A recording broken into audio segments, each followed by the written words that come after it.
Hello दोस्तों, welcome to are के expert classes. कैसे हैं आप सभी? आई होप कि आप लोग अच्छे होंगे और अपने अपने मैट्रिक बोर्ड परीक्षा 2025 की तैयारी में लगे होंगे।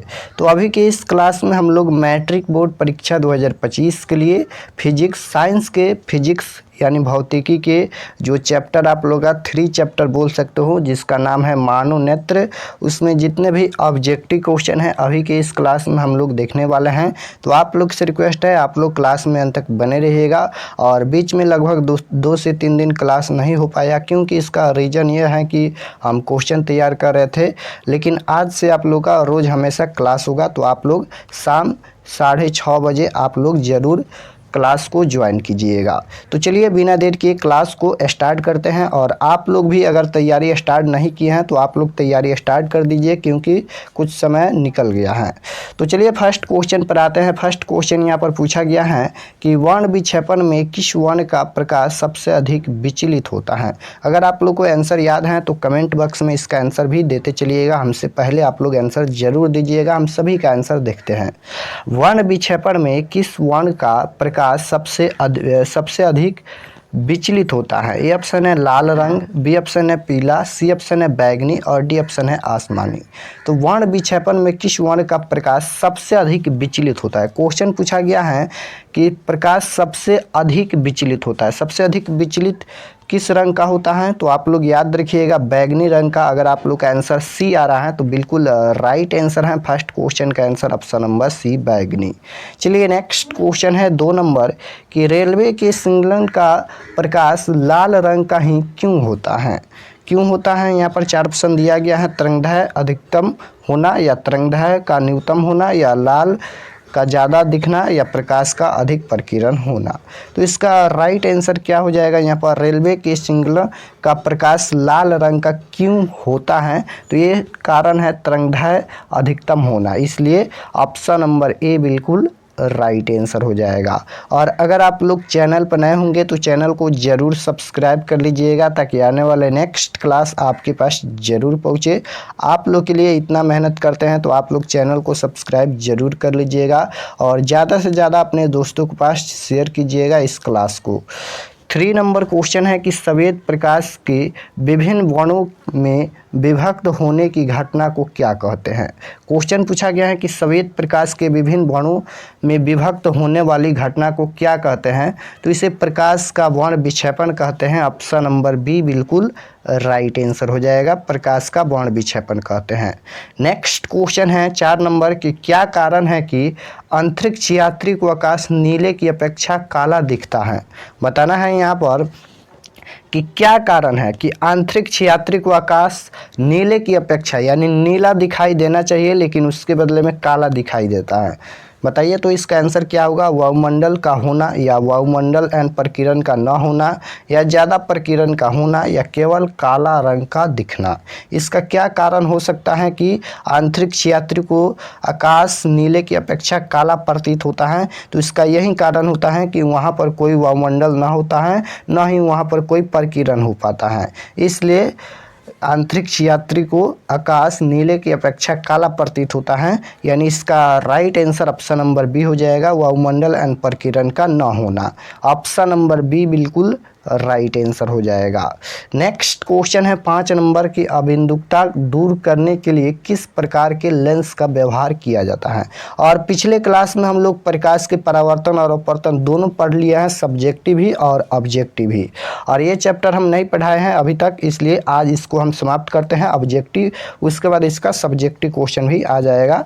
तो 5 नंबर है कि अबिंदुकता दूर करने के लिए किस प्रकार का लेंस का व्यवहार किया जाता है? उत्तल लेंस, या अवतल लेंस, या यहाँ पर सिलिंड्रिकल, या उभयोतल लेंस। तो इसका राइट आंसर क्या हो जाएगा अबिंदुकता दूर करने के लिए? यहाँ पर अबिंदुकता दूर पूछा गया है कि अबिंदुकता दूर करने के लिए किस लेंस का व्यवहार किया जाता है? तो ना उत्तल लेंस, ना ही अवतल लेंस, ना ही उभयोतल लेंस। यहाँ पर प्रयोग किया जाता है सिलिंड्रिकल का। ऑप्शन नंबर सी बिल्कुल राइट आंसर हो जाएगा। चलिए नेक्स्ट क्वेश्चन है यहाँ पर 6 नंबर कि एक लेंस की क्षमता प्लस के 5 डायोप्टर हैं, यह किस प्रकार का लेंस है। क्वेश्चन पूछा गया है कि एक लेंस की क्षमता दिया गया है प्लस के 5 डायोप्टर, तो यह किस प्रकार का लेंस हो सकता है, उत्तल लेंस या अवतल लेंस या बेलनाकार लेंस या अपसारी लेंस। तो यहाँ पर देखिए पिछले क्लास में हम बताए थे कि उत्तल लेंस की क्षमता क्या होता है, प्लस का होता है, यहाँ पर प्लस का होता है उत्तल लेंस की क्षमता। और यहाँ पर अवतल लेंस की क्षमता क्या होता है, तो माइनस का होता है यानी ऋणात्मक होता है। और यहाँ पर उत्तल लेंस की क्षमता प्लस यानी धनात्मक होता है और यहाँ पर अवतल लेंस की क्षमता ऋणात्मक होता है। तो हमें कुछ नहीं करना है, यहाँ पर देख लीजिए प्लस दिया है, प्लस के 5 डायोप्टर हैं, यानी इसका मतलब है कि वह उत्तल लेंस होगा। तो इसका right answer option number A हो जाएगा। Option number A correct answer होगा, क्योंकि प्लस किसका होता है, प्लस क्षमता किसका होता है, तो उत्तल लेंस की क्षमता प्लस यानी धनात्मक होता है, इसलिए इसका right answer option number A हो जाएगा, उत्तल लेंस। नेक्स्ट क्वेश्चन 7 नंबर ये पूछा गया है कि निम्नलिखित में स्पष्ट दर्शन की न्यूनतम दूरी कौन है। क्वेश्चन पूछा गया है कि निम्नलिखित में स्पष्ट दर्शन की न्यूनतम दूरी कौन है, 50 सेंटीमीटर या 25 सेंटीमीटर या 30 सेंटीमीटर या 40 सेंटीमीटर। तो स्पष्ट दर्शन की न्यूनतम दूरी पूछा गया है और ये क्वेश्चन बहुत बार एग्जाम में पूछा गया है। तो इसका right answer option number B हो जाएगा। आप लोग याद रखिएगा कि स्पष्ट दर्शन की न्यूनतम दूरी 25 सेंटीमीटर होता है, यहाँ पर आप लोग याद रखिएगा, न कि मीटर होता है। कभी कभी आंसर में मीटर देता है, तो मीटर नहीं होता है बल्कि सेंटीमीटर होता है, आप लोग याद रखिएगा। नेक्स्ट क्वेश्चन है, किस लेंस की क्षमता 1 डायोप्टर है। यहाँ पर देखिए प्लस दिया है, प्लस दिया नहीं है बल्कि आप जानते हैं कि किसी भी संख्या में प्लस छुपा रहता है। तो यहाँ पर भी पूछा गया है कि किस लेंस की क्षमता 1 डायोप्टर है, तो यहाँ पर प्लस का है, इसका मतलब है कि वह भी उत्तल लेंस होगा, क्योंकि उत्तल लेंस की क्षमता धनात्मक यानी प्लस का होता है। तो इसका right answer option number A हो जाएगा, उत्तल लेंस। नेक्स्ट क्वेश्चन पूछा गया है, एक व्यक्ति अपनी आँखों के दोष दूर करने के लिए अवतल लेंस लगे चश्मे का व्यवहार करता है, उसकी आँखों में दृष्टि दोष है। बताना है यहाँ पर कि एक व्यक्ति है जो अपनी आँखों को दोष दूर करने के लिए अवतल लेंस चश्मे का व्यवहार करता है, तो इसका क्या कारण है, यानी इसका दृष्टि दोष कौन सा है, निकट दृष्टि दोष है या दीर्घ दृष्टि दोष है या जरा दृष्टि दोष है। तो यहाँ पर देखिए क्या लिखा गया है, यहाँ पर अवतल लेंस लिखा गया है। तो अवतल लेंस का चश्मे का व्यवहार कब किया जाता है, तो जब निकट दृष्टि दोष होता है तब अवतल लेंस का व्यवहार किया जाता है, यानी इसका right answer option number A हो जाएगा, निकट दृष्टि दोष है, तभी तो यहाँ पर अवतल लेंस चश्मे का व्यवहार करता है। तो इसका right answer option number A हो जाएगा। अगर किसी व्यक्ति को दूर दृष्टि या दीर्घ दृष्टि दोष है, इसका मतलब है कि वह उत्तल लेंस चश्मे का व्यवहार करेगा। अगर यहाँ पर अवतल लेंस का व्यवहार करता है यानी निकट दृष्टि दोष है, दोनों आप लोग याद रखिएगा।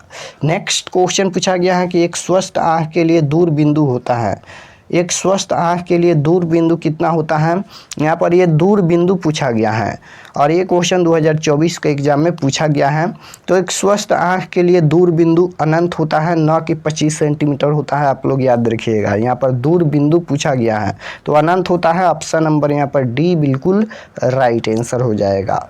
नेक्स्ट क्वेश्चन पूछा गया है, आँख में जाने वाले प्रकाश की तीव्रता को नियंत्रित करता है।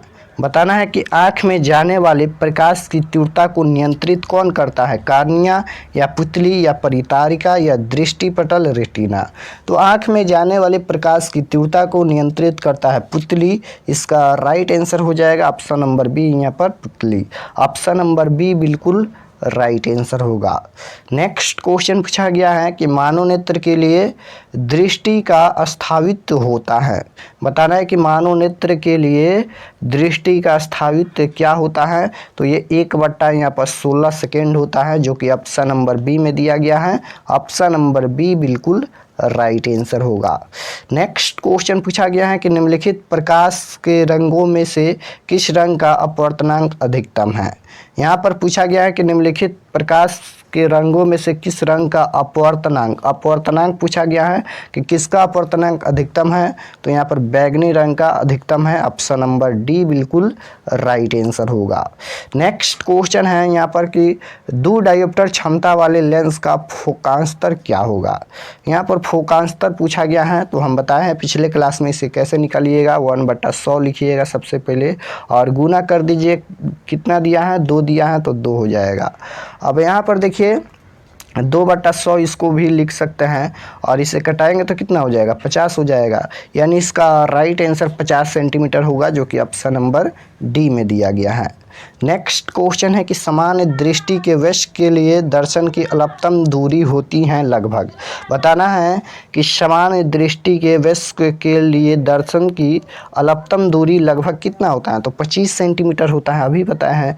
ऑप्शन नंबर ए बिल्कुल राइट आंसर हो जाएगा, 25 सेंटीमीटर। नेक्स्ट क्वेश्चन है कि नेत्र लेंस के पदार्थ का अपवर्तनांक लगभग होता है।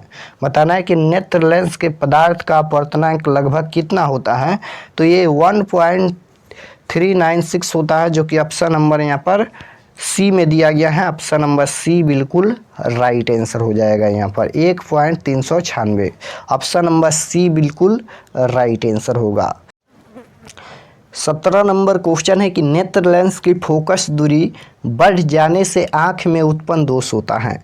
क्वेश्चन ये पूछा गया है कि नेत्र लेंस की फोकस दूरी बढ़ जाने से आँख में उत्पन्न दोष होता है। क्या होता है, निकट दृष्टि दोष या दीर्घ दृष्टि दोष या जरा दृष्टि दोष या दृष्टि वैश्व। तो इसका राइट आंसर क्या होगा, यहाँ पर क्वेश्चन ये पूछा गया है कि नेत्र लेंस की फोकस दूरी बढ़ता है न कि घटता है। यहाँ पर फोकस दूरी बढ़ रहा है, तो आप लोग याद रखिएगा जब नेत्र लेंस की फोकस दूरी बढ़ेगा तो इसका मतलब है कि दृष्टि दोष कौन सा उत्पन्न होगा, तो दीर्घ दृष्टि दोष उत्पन्न होगा। ऑप्शन नंबर यहाँ पर बी बिल्कुल राइट आंसर हो जाएगा। जब नेत्र लेंस की फोकस दूरी बढ़ेगा तो दीर्घ दृष्टि दोष उत्पन्न होगा, यानी ऑप्शन नंबर बी बिल्कुल राइट आंसर हो जाएगा। दृष्टि दोष दीर्घ दृष्टि दोष उत्पन्न होगा, ऑप्शन नंबर बी बिल्कुल राइट आंसर होगा। नेक्स्ट क्वेश्चन है कि नेत्र गोलक की त्रिज्या बढ़ जाने से आंख में उत्पन्न दोष होता है।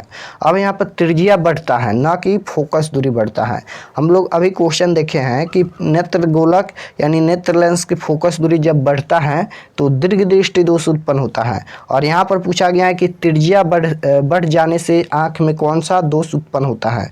तो जब त्रिज्या बढ़ेगा इसका मतलब है कि निकट दृष्टि दोष उत्पन्न होगा, यानी ऑप्शन नंबर ए बिल्कुल राइट आंसर होगा। दोनों आप लोग याद रखिएगा, जब फोकस दूरी बढ़ेगा तो दीर्घ दृष्टि दोष उत्पन्न होगा, और जब त्रिज्या बढ़ेगा तो निकट दृष्टि दोष उत्पन्न होगा।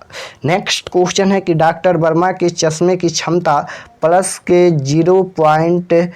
0.25 डायोप्टर हैं, उसके आँख में उत्पन्न दोष होगा। यहाँ पर जब प्लस के 0.25 डायोप्टर हैं, इसका मतलब है कि वह दीर्घ दृष्टि दोष होगा। ऑप्शन नंबर बी बिल्कुल राइट आंसर होगा। नेक्स्ट क्वेश्चन है दूर दृष्टि दोष वाले व्यक्ति द्वारा जिस चश्मे का प्रयोग किया जाता है उसमें लगे लेंस होते हैं। अब यहाँ पर दूर दृष्टि दोष पूछा गया है, तो अभी हम बताए हैं अगर किसी व्यक्ति को दूर दृष्टि दोष उत्पन्न होता है तो वह उत्तल लेंस चश्मे का व्यवहार करेगा, यानी इसका right answer option number A हो जाएगा उत्तल लेंस, क्योंकि यहाँ पर दूर दृष्टि दोष वाले व्यक्ति द्वारा जिस चश्मे का प्रयोग किया जाता है वह उत्तल लेंस है। नेक्स्ट क्वेश्चन है कि फोटोग्राफी कैमरा का अभिदृश्यक होता है। फोटोग्राफी कैमरा का अभिदृश्यक क्या होता है, उत्तल लेंस या अवतल लेंस या उत्तल दर्पण या अवतल दर्पण। तो दर्पण तो यहाँ पर होगा नहीं, यहाँ पर लेंस होगा। फोटोग्राफी कैमरा में आप लोग याद रखिएगा उत्तल लेंस का अभिदृश्यक होता है। ऑप्शन नंबर ए बिल्कुल राइट आंसर होगा। नेक्स्ट क्वेश्चन है कि 22 नंबर क्वेश्चन है कि निकट दृष्टि दोष का निवारण किस लेंस से किया जाता है।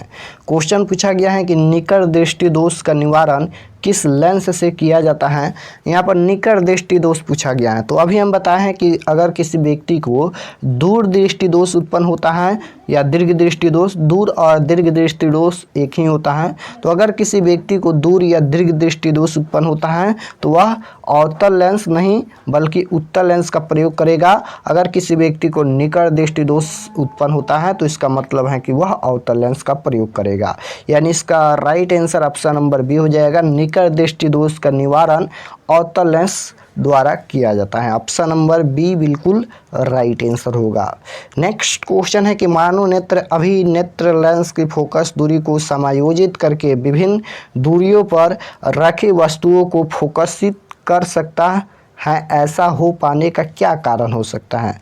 तो आप लोग समंजन आप लोग याद रखिएगा, ऑप्शन नंबर बी बिल्कुल राइट आंसर हो जाएगा। बल्कि ये क्वेश्चन अभी तक पूछा नहीं है और ऐसा इतना बड़ा क्वेश्चन ऑब्जेक्टिव में नहीं पूछता है, आप लोग मतलब याद रखिएगा समंजन।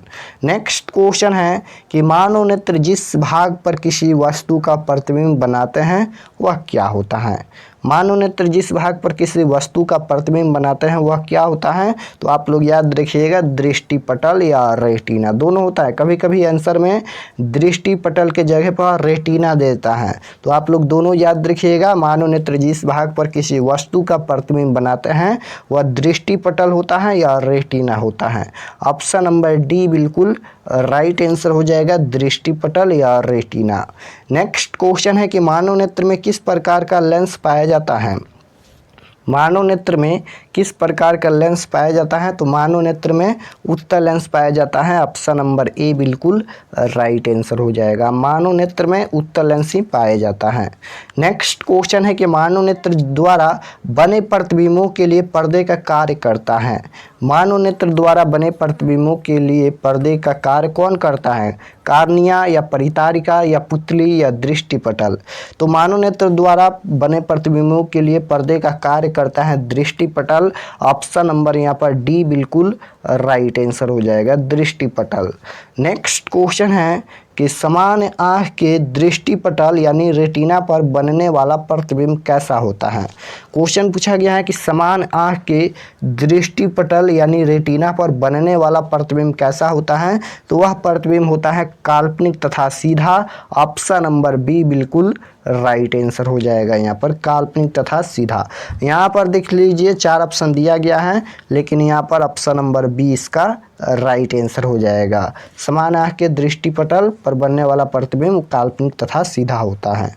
नेक्स्ट क्वेश्चन है कि 10 मीटर फोकांतर वाले किसी अवतल लेंस की क्षमता ज्ञात करें। यहाँ पर अवतल लेंस की क्षमता पूछा गया है, ज्ञात करें। तो इसमें कुछ करना नहीं है, पिछले क्लास में हम बताए हैं कि उत्तल लेंस की फोकस दूरी प्लस की होती है यानी धनात्मक होती है, और अवतल लेंस की फोकस दूरी माइनस यानी ऋणात्मक होती है। तो अवतल लेंस पूछा गया है, इसमें माइनस लगा दीजिए, यानी माइनस के 10 डायोप्टर इसका राइट आंसर होगा। नेक्स्ट क्वेश्चन है प्रकाश की किस घटना के कारण सूर्य हमें वास्तविक सूर्योदय से लगभग 2 मिनट पूर्व दिखाई देने लगता है? देखिए क्वेश्चन क्या पूछा गया है कि प्रकाश की किस घटना के कारण सूर्य हमें वास्तविक सूर्योदय से लगभग 2 मिनट पूर्व यानी 2 मिनट पहले ही दिखाई देने लगता है? क्या कारण है? परावर्तन के कारण होता है ऐसा, या वायुमंडलीय अपवर्तन के कारण, या प्रकीर्णन के कारण, या वायुमंडलीय अपवर्तन एंड प्रकीर्णन दोनों के कारण? तो इसका यह कारण है 2 मिनट पहले यानी 2 मिनट पूर्व दिखाई देने लगता है सूर्योदय से लगभग। तो इसका राइट आंसर यानी इसका आंसर है वायुमंडलीय अपवर्तन। ऑप्शन नंबर बी बिल्कुल राइट आंसर होगा। इसका क्या कारण है? तो वायुमंडलीय अपवर्तन। नेक्स्ट क्वेश्चन है जो नेत्र निकट स्थित वस्तु को साफ नहीं देख सकता है उस नेत्र में कौन सा दोष है?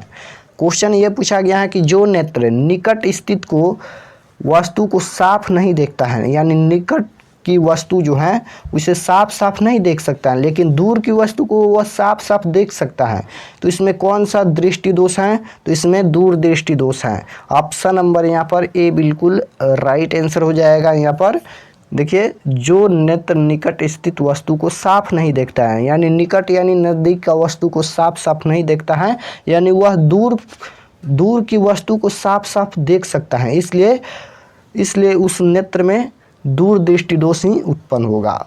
नेक्स्ट क्वेश्चन है कि निकट दृष्टि दोष वाले मनुष्य के चश्मे में होता है। तो निकट दृष्टि दोष वाले मनुष्य के चश्मे में अवतल लेंस का प्रयोग किया जाता है। ऑप्शन नंबर बी बिल्कुल राइट आंसर हो जाएगा, और दूर या दीर्घ दृष्टि दोष के लिए उत्तल लेंस। नेक्स्ट क्वेश्चन है कि अभिनेत्र लेंस की फोकस दूरी में परिवर्तन किया जाता है। क्वेश्चन पूछा गया है अभिनेत्र लेंस की फोकस दूरी में परिवर्तन किया जाता है, तो ये पक्षमाभि द्वारा। ऑप्शन नंबर यहाँ पर सी बिल्कुल राइट आंसर होगा। नेक्स्ट क्वेश्चन है कि निम्नलिखित में से कौन नेत्र का रंगीन भाग होता है? बताना है कि निम्नलिखित में कौन नेत्र का रंगीन भाग होता है। तो यहाँ पर रेटिना जो होता है वह नेत्र का रंगीन भाग होता है। ऑप्शन नंबर बी बिल्कुल राइट आंसर हो जाएगा। और रंगीन भाग कौन होता है? रेटिना। नेक्स्ट क्वेश्चन है कि आकाश का रंग नीला दिखना किस घटना पर आधारित है? आकाश का रंग नीला दिखना किस घटना पर आधारित है? तो प्रकाश का अपवर्तन। ऑप्शन नंबर डी बिल्कुल राइट आंसर होगा। नेक्स्ट क्वेश्चन है कि चंद्रमा पर खड़े अंतरिक्ष यात्री को आकाश कैसा प्रतीत होता है? तो अभी हम लोग देखे हैं कि चंद्रमा पर खड़े अंतरिक्ष यात्री को आकाश कैसा प्रतीत होता है? नीले की अपेक्षा काला प्रतीत होता है। इसका right answer option number D हो जाएगा, काला प्रतीत होता है। आप लोग याद रखिएगा। नेक्स्ट क्वेश्चन है कि तारे के टिमटिमाने का क्या कारण है? तारे के टिमटिमाने का क्या कारण है? तो वायुमंडलीय अपवर्तन के कारण तारे हमारे नेत्रों में टिमटिमाते नजर आते हैं। इसका right answer option number C हो जाएगा। तारे के टिमटिमाने का क्या कारण है? तो वायुमंडलीय अपवर्तन। नेक्स्ट क्वेश्चन है कि सरल सूक्ष्मदर्शी में किसका उपयोग होता है? सरल सूक्ष्मदर्शी में किसका उपयोग होता है? तो उत्तल लेंस का ही उपयोग होता है। ऑप्शन नंबर डी बिल्कुल राइट आंसर हो जाएगा। सरल सूक्ष्मदर्शी में उत्तल लेंस का उपयोग होता है। नेक्स्ट क्वेश्चन है किसी लेंस द्वारा उत्पन्न आवर्धन का एसआई मात्रक क्या होता है? क्वेश्चन ये पूछा गया है कि किसी लेंस द्वारा उत्पन्न आवर्धन का एसआई मात्रक क्या होता है? तो न कि मीटर होता है, न ही सेंटीमीटर होता है, न ही मिलीमीटर होता है, वह मात्रक विहीन होता है। ऑप्शन नंबर डी बिल्कुल राइट आंसर हो जाएगा। यहाँ पर मात्रक विहीन होता है। नेक्स्ट क्वेश्चन है कि नेत्र में प्रवेश करने वाली प्रकाश किरणों का अधिकांश अपवर्तन कहाँ होता है? क्वेश्चन पूछा गया है कि नेत्र में प्रवेश करने वाली प्रकाश किरणों का अधिकांश अपवर्तन कहाँ होता है? तो वह दृष्टि पटल पर होता है। ऑप्शन नंबर डी बिल्कुल राइट आंसर हो जाएगा, वह दृष्टि पटल पर होता है। नेक्स्ट क्वेश्चन 40 नंबर क्वेश्चन है कि वायुमंडल में प्रकाश का कौन सा रंग अधिकतम प्रकीर्णन करता है? क्वेश्चन ये पूछा गया है कि वायुमंडल में प्रकाश का कौन सा रंग है जो अधिक प्रकीर्णन करता है? लाल रंग या नीला रंग या पीला रंग या नारंगी रंग? तो सबसे पहले आप लोग याद रखिएगा कि लाल रंग का तरंगदैर्घ्य सबसे अधिकतम होता है। क्वेश्चन ये पूछेगा कि किस रंग का तरंगदैर्घ्य अधिकतम होता है? तो आप लोग याद रखिएगा कि लाल रंग का तरंगदैर्घ्य सबसे अधिकतम होता है। लाल रंग का, ये लाल रंग है ना, इसका तरंगदैर्घ्य जो होता है वह सबसे अधिकतम होता है, इसका तरंगदैर्घ्य। लेकिन क्वेश्चन में पूछा गया है कि वायुमंडल में प्रकाश का कौन सा रंग अधिक प्रकीर्णन करता है? तो वह नीला रंग है, यानी इसका right answer option number B हो जाएगा। ये तो लाल रंग का तरंगदैर्घ्य सबसे अधिकतम होता है। तो इस चैप्टर में 40 ही प्रश्न सेट किया गया था जो कि 2025 के बोर्ड परीक्षा के लिए काफ़ी महत्वपूर्ण है। आप लोग इसे ज़रूर से ज़रूर याद कर लीजिएगा। जो प्रश्न याद नहीं है हम इसका PDF जो है व्हाट्सएप ग्रुप में सेंड कर देंगे। तो अगर आप लोग व्हाट्सएप ग्रुप ज्वाइन नहीं किए हैं तो इस नंबर पर आप लोग मैसेज कीजिएगा। नंबर आप लोग लिख लीजिए 82 92 92 96 27। इस पर आप लोग को व्हाट्सएप पर मैसेज करना है। नंबर है 8292929627। व्हाट्सएप पर मैसेज करना है, बोलना है कि हमें व्हाट्सएप ग्रुप ज्वाइन करना है। तो आपके पास एक लिंक भेजा जाएगा और आप लोग लिंक को दबाकर व्हाट्सएप ग्रुप ज्वाइन कर लीजिएगा। और क्लास का लिंक और जो भी PDF होता है, जो भी आप लोग का सूचना होता है, व्हाट्सएप ग्रुप में सेंड कर दिया जाता है। बिल्कुल फ्री में दिया जाएगा। और ज़्यादा से ज़्यादा आप लोग अपने दोस्तों के पास शेयर कीजिए इस क्लास को, क्योंकि अगर आप लोग शेयर नहीं कीजिएगा और चैनल को सब्सक्राइब नहीं कीजिएगा तो हमारा भी क्लास कराने का मन नहीं करता है। इसलिए आप लोग ज़्यादा से ज़्यादा शेयर कीजिए और चैनल को ज़रूर सब्सक्राइब कीजिए। पैसा हम थोड़ी मांगते हैं, आप लोग चैनल को सब्सक्राइब कर दीजिए, उसमें पैसा नहीं लगता है। और इसका आंसर आप लोग को बताना है कमेंट में। देख लीजिए यहाँ पर निर्वात में प्रकाश की चाल क्या होती है। पिछले चैप्टर में हम बताए थे प्रकाश के परावर्तन और अपवर्तन में। इसका आंसर आप लोग ज़रूर कमेंट में बताइएगा, क्योंकि पिछले क्लास में यह क्वेश्चन हम पढ़ा दिए हैं। इसका आंसर क्या होगा? निर्वात में प्रकाश की चाल क्या होती है, नाम लिखकर बताइएगा। हम सभी का आंसर देखेंगे और इसका रिप्लाई भी देंगे। जिसका आंसर सही होगा ये आप लोग का होमवर्क रहेगा। इसका आंसर ज़रूर आप लोग कमेंट में दीजिएगा। तो मिलते हैं नेक्स्ट क्लास में, तब तक अपने स्टडी कीजिए। आप सभी को धन्यवाद।